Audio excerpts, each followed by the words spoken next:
siç e përmendëm, trajneri Gani Sejdiu tashmë angazhohet si trajner i skuadrës së Trepçës 89.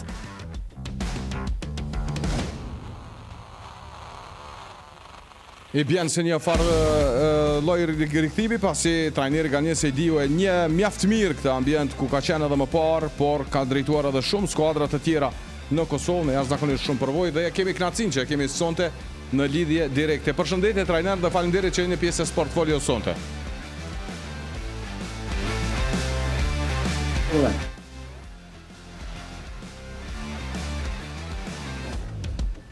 Përshëndetje trajner dhe faleminderit që jeni pjesë e Sportfolio sonte në Radio Dugaxhini. Faleminderit Naim. Faleminderit, përshëndetje. Turoj sukses në punën e re, i rikthesh zanatit të vjetër me goxha përvojë. Deshta me të pyet fillimisht çka të bindi me u rikthy te Trepça 89. Fillimisht faleminderit për urimin.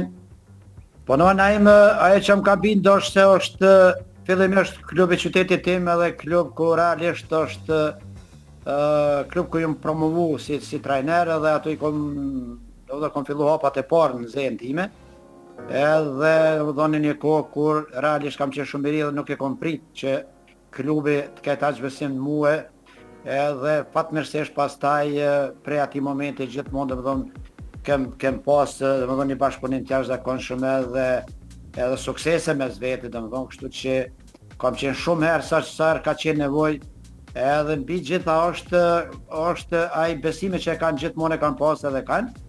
Mirë po gjithmonë ato angazhimet në për klube më herët edhe kështu që nuk kemi pas atë mundësinë edhe kohën që të bashkëpunojmë më herët. Kështu që mendoj që ka një moment shumë i favorshëm, shumë i përshtatshëm edhe për klubin edhe për mua, do thotë që ne të fillojmë një bashkëpunim apo të them një epokë të re ku klubi ka një projekt shumë ambicioz edhe mendoj që fillimisht unë i falenderoj shumë për besimin që e kanë tek unë në atë projekt, edhe mendoj që nuk e kam pas vështirë me vendos, sepse po them ne është klub ku jam promovu, klubi imi, edhe kushtet janë të atashme, është klubi i cili gjithmonë pretendon atë maksimumin e mundshëm, edhe gjitha këto ishte ai motivi i cili më ka bind për me arrit marrëveshje me Trepçën 89. Misioni trajner i skuadrës viteve të fundit është rikthimi në Super League. Në këtë edicion Federata e Futbollit Kosovës e bëri qartë që si vjet liga do të jetë me 18 ekipe, pra një ligë unike në të cilën do të karojnë të gjithë. Sa do të jetë e vështirë prej asaj që keni përcjell deri më tash, pasi e dim që te e përcjell edhe ligën e parë dhe Super Ligën njëkohësisht.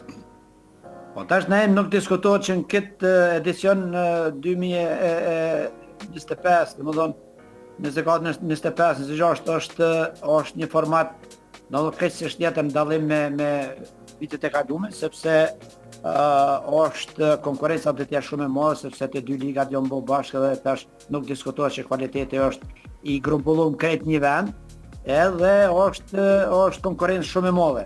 Nuk diskutohet të jetë shumë vështirë, por gjithmonë mendoj që këto janë ato sfida dhe cilat po nuk je gjendje dhe nuk je aftësi për me përballu këto sfidat e vështira dhe konkurrencën e fortë që është, atëherë nuk e meriton me arrit atje ku pretendon.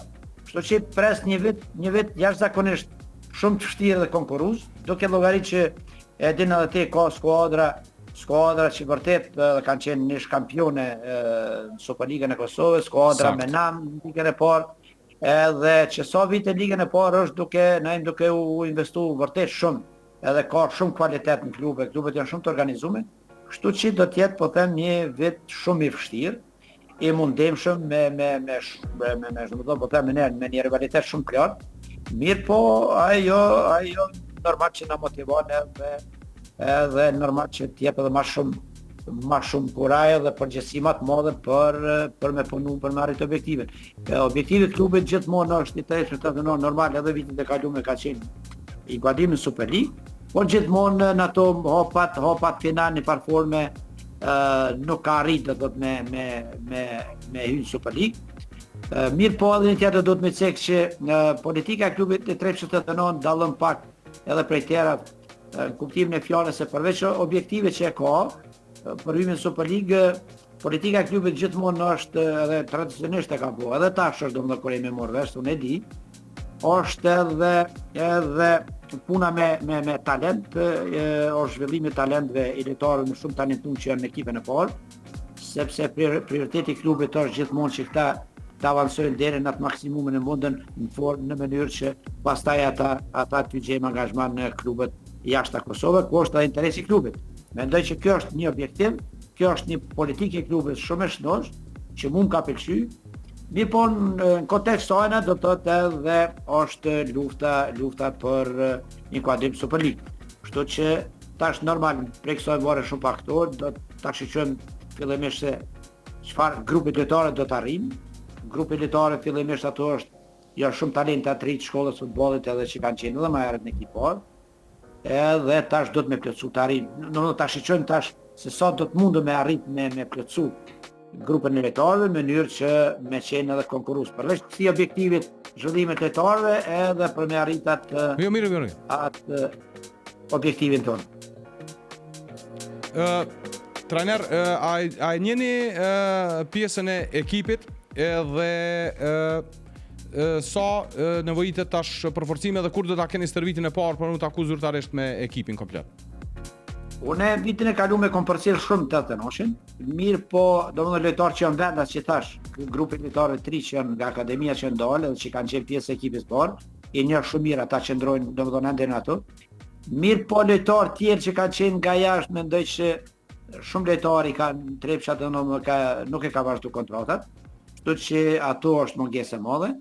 Edhe tash ato janë të e plotësu, domethënë të kërkuar plotësu ato pozicione që nuk janë në ata lojtarë më, edhe mendoj që jem rrugës të bëni ekip të mirë, edhe nuk diskutohet, domethënë të jem të mundu që para se me fillu, do dhoni një përqindje të madhe të ekipit me kompletu deri sa të fillon faza praktore, sepse shumë rastimi pas të paktën 70% që mos me leju facilitar që vinë pastaj kur të kalon në faza e parë, vit pastaj është problem me avarit atë formë maksimale.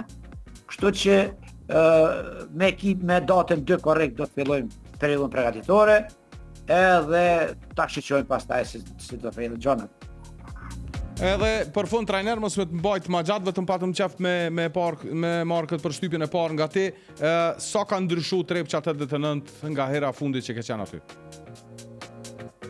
Dëgjoj na jemi atëherë ka qenë ka po them drejtën, tash edhe ti se je gazetar, domethënë mos flasim për kualitetin që ke edhe për aftësitë që ke treguar edhe talentin që ke pas gazetaria, nuk diskutohet gjithmonë jo vetëm po gjithë kanë vlerësuar dhe vlerësojnë. Edhe ti din edhe në ato kohë. Mirë po, normal ka dallim të madh. Atëherë kanë qenë kohë vërtet ku qyteti i Mitrovicës e din që ka bu për futbolin edhe që i ka dhënë Trepça 89 qytetet Mitrovicës, gjithmonë ka qenë në krye, gjithmonë ka prodhu futbolin më të mirë, më të shumë, normal që ka qenë atmosferë keqësisht tjetër, kvalitet, gjithçka ka qenë në niveli më të lartë. Normal tash ka një ndryshim sepse ekipa është në ligën e parë, ajo ndikon edhe në shikueshmëri edhe sepse qyteti i Mitrovicës po them, gjithmonë janë mësuar me pa Trepçën 89 ato nivelet më të larta. Ajo ka ndiku këto vite që është në ligën e parë. Mirë po, ajo që e kom vrejt është me arritje marrëveshje kom pa një entuziazëm edhe në qytet edhe gjithë aty në njerëzve të sportit që dojnë një entuziazëm të madhe dhe një mbështetje të madhe, klubit edhe mu që më kanë dhënë. Kështu që sa i përket kushtet mundet janë fenomenale, do të thotë përveç asaj pjesës që po them ku atëherë ka qenë vërtet një atmosferë dhe një ekip shumë i fuqishëm.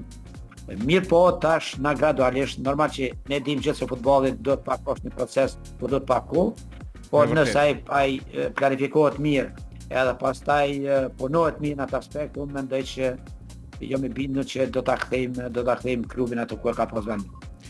Trajner, faleminderit shumë, ty shumë sukses në aventurën me Trepçën 89 dhe uroj që i arrini synimet që i keni vendosur si klub. Faleminderit shumë na sukses edhe juve dhe gjithë mira.